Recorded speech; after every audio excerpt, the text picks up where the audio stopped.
HarperCollins presents Nightfall by Amanda Brooke, read by Clementine Medforth. Dedication. In memory of Matt Valentine.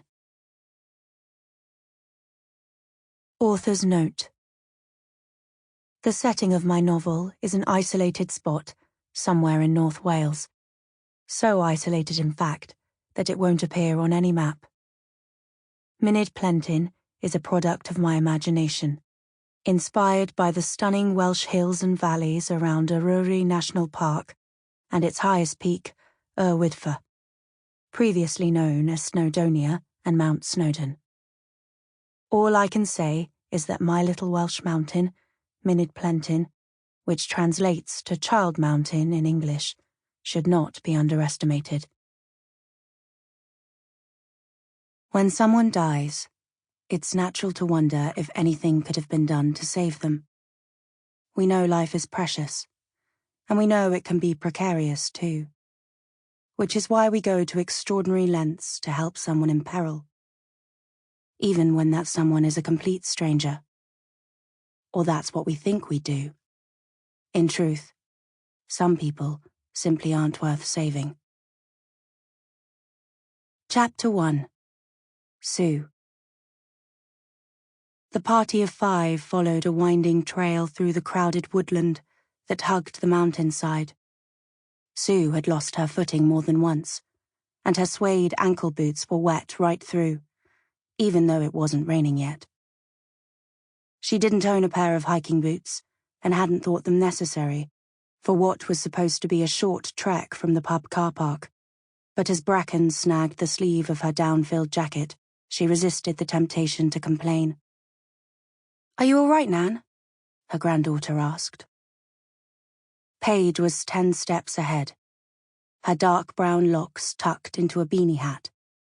Sue's hair had been the exact same shade once, but she had never been blessed with Paige's willowy frame, not even in her youth.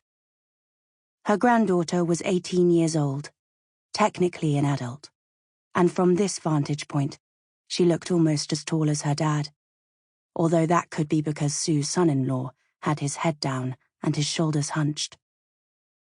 Ray's once imposing figure had diminished in recent months, and the cotton tote bag at his side weighed him down far more than it should.